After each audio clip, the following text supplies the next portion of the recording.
inside you there is something huge, silent, asleep. A power so deep that you've probably gone your whole life without touching it. A power capable of healing your body, organizing your mind, and closing wounds you can't even explain. The problem is simple. No one taught you how to use it. No one told you it existed. The oldest traditions did know about it. They guarded it like pure gold, practiced it in silence, away from the noise, in hidden temples and mountains where no one went to ask for Wi-Fi. And now, centuries later, science is beginning to confirm what those wise men already knew. You don't need to look outside for what is activated from within. Your balance isn't in a pill. Your calm doesn't come in a bottle. Your vitality doesn't depend on something external. It's here within you, waiting for you to awaken it. Imagine it for a moment. What if you didn't need anything external to regain your peace? What if your body actually had the ability to regenerate if you knew how to activate its natural intelligence? It sounds too good, almost suspicious, but it's not a nice spiritual myth to sell incense. It's not a motivational fantasy, it's a truth that Buddhist monks practiced for centuries in absolute silence. They learned to transform illnesses that others called incurable diseases. They learned to live without paralyzing fear. They learned to sustain a peace that no storm could break. They discovered something essential. And today, what are we going to do? What would I offer you? What would I offer you that's greater? You, electronics, communication, cell phones. Gia responde, tu mente se aquieta. In being in Balkan, to heal from that place where no pill can reach. But listen to this carefully. They are not orders. They are not external impositions. They are reminders. Reminders of what you already are. Of that part of you that was never truly broken. Of that inner intelligence that never lost its ability to heal. Some rules may seem too simple to you, so basic that you might almost ignore them. The first one, for example, you do thousands of times a day without thinking. And that's exactly where the secret lies. Because within that apparent simplicity hides the most powerful medicine you've ever used. Other rules will make you uncomfortable. They'll make you question what you thought you knew about your body and your mind.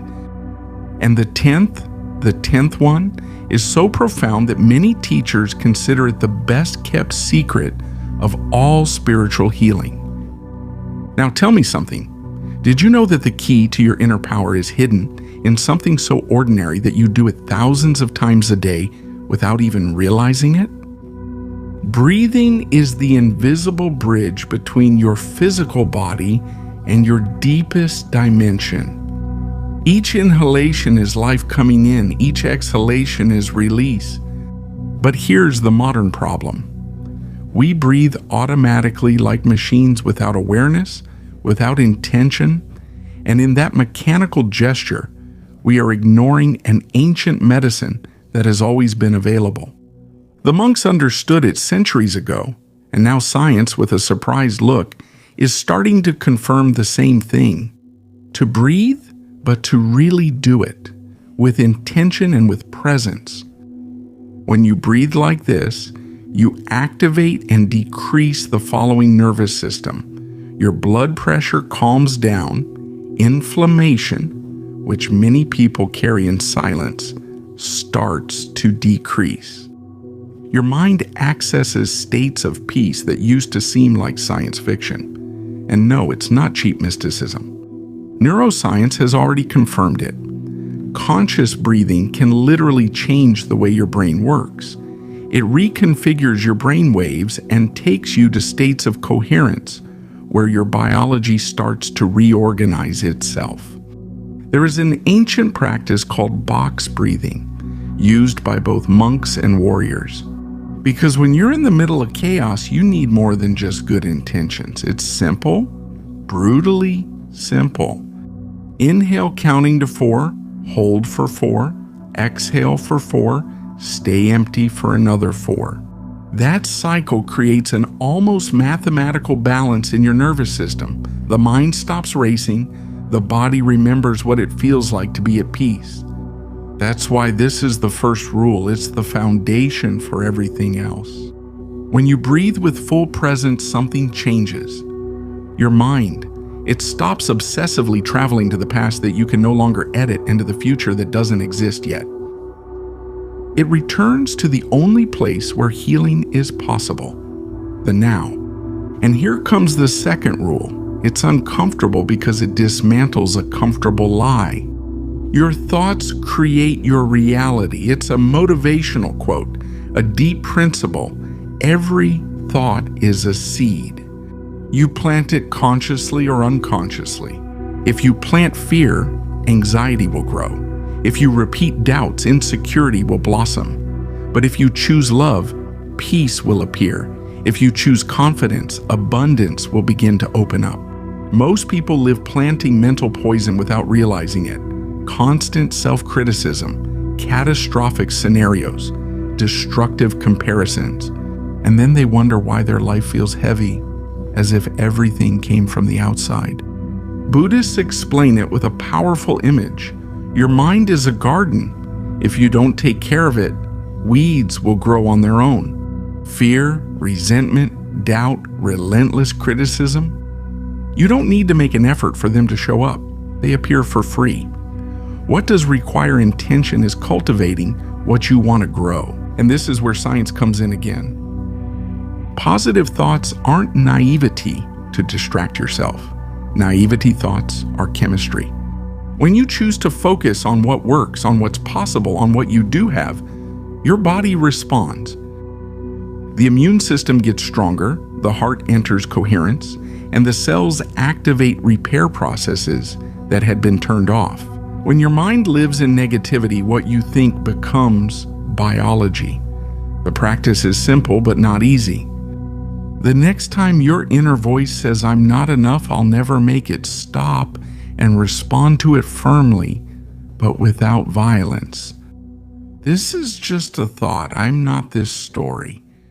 Every time you choose a thought that nurtures instead of poisons, you're building fertile ground for healing. And when you combine this with conscious breathing, something extraordinary happens. The air calms the storm, and your thoughts begin to align with your true self. Now I'm going to tell you something that many avoid. You can't heal deeply if you don't learn to love yourself. Without conditions, without negotiations, the storm and thoughts begin to your true self, and your thoughts begin to align with your true life. That cold, relentless, unyielding voice is like a micro dose of poison that you give yourself every day. And of course, then you ask yourself why you feel weak, insecure, disconnected. That constant criticism erodes your faith, lowers your energy, and blocks access to that healing power that lives within you. Now imagine the opposite.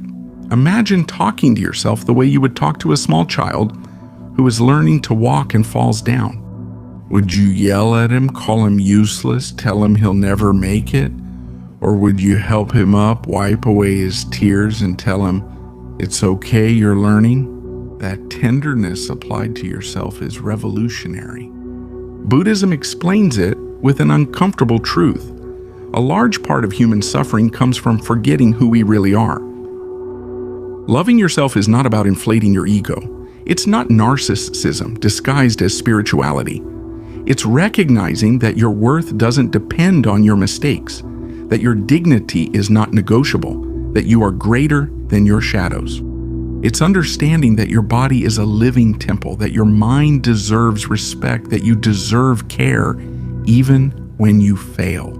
And science once again backs this up. When you practice real self-love, not empty phrases, but conviction, your cortisol drops, your immune system gets stronger, your physical and emotional recovery capacity increases, your body improves. Literally, it stops feeling like it's at war, because for years, it was fighting against you. And that's a battle you can't win. Do something simple but uncomfortable. Look at yourself in the mirror every morning. Hold your gaze and say out loud, I deserve to heal.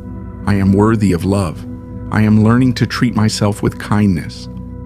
At first you'll feel weird. That's normal. Your mind isn't used to hearing itself like that. But if you do it consistently, something changes. Your relationship with yourself transforms. And when that changes, everything changes. Your energy, your health, your relationships. Now let's move on to the fourth rule. Today, something so ordinary that it goes unnoticed. How you eat, I'm not talking about calories or living your life counting calories like a depressed accountant. I'm talking about awareness. In Buddhism, eating can be a sacred act because you're not just feeding your body, you're taking part in a miracle. The earth, the water, the sun, the air, all of that is transformed into life inside you. But in the modern world, we eat in front of our phones, watching shows, replying to messages, thinking about work. We eat, but we're not really there. And when you do that, you lose two huge things: real pleasure and the connection with your body's natural wisdom. Mindful eating is simple. Choose your food with intention, give thanks before eating, chew slowly, savor it, listen to your body, and stop when you're satisfied, not when you're on the verge of regret. Mindful eating confirms something interesting. Eating calmly improves nutrient absorption, regulates metabolism, and reduces anxiety. But the most important thing doesn't show up in charts. The deepest thing is this feeling. I'm taking care of myself. I'm honoring myself. I'm at peace with myself, even in something as simple as a meal. The fifth rule goes one step further. Buddhism makes it clear, mind and body are not separate enemies. They are two rivers flowing together. If one is contaminated, the other is too. That's why awakening your healing power doesn't require magic, it requires consistency. And here comes the uncomfortable truth. You don't need sophisticated therapies. You don't need the revolutionary supplement that costs half your salary. You don't need exotic treatments with names that are impossible to pronounce. The most powerful thing is the basics, but doing them every day. A 20-minute walk every day can heal more than 3 hours at the gym once a month. Sleeping at the same time regulates your energy better than many expensive products. Breathing deeply for 5 minutes every morning can calm more anxiety than a pill. The secret isn't intensity, it's consistency. However, if you made it this far, it's not a coincidence. Most people leave when they start to feel uncomfortable. Did you stay? Comment on this phrase. I'm ready to awaken my power. I want to see who is truly ready to stop living on autopilot. If you write it down, it's not for me, it's a commitment to yourself. And believe me, very few dare to do it. Now the sixth rule, and this one hurts because almost no one practices it. Return to nature. All ancient traditions agree on something essential. Human beings get sick when they separate from the earth. Why? Because we are earth? Your cells are made of minerals that were once in the soil. The blood that runs through your veins comes from water that once flowed in ancient rivers, and the oxygen you breathe was released by trees long before this city existed. And yet, we live enclosed. Offices, screens, artificial light, air conditioning, and we call that modern life. But your body remembers, your nervous system knows, your soul isn't fooled so easily. That's why walking barefoot on the grass feels different. That's why the sun on your skin changes your mood. That's why a silent forest can do more for you than an entire afternoon scrolling. Science confirms it. 20 minutes a day in contact with nature lowers blood pressure, improves your mood, and strengthens your nervous system. Nueva is biology. The practice is simple.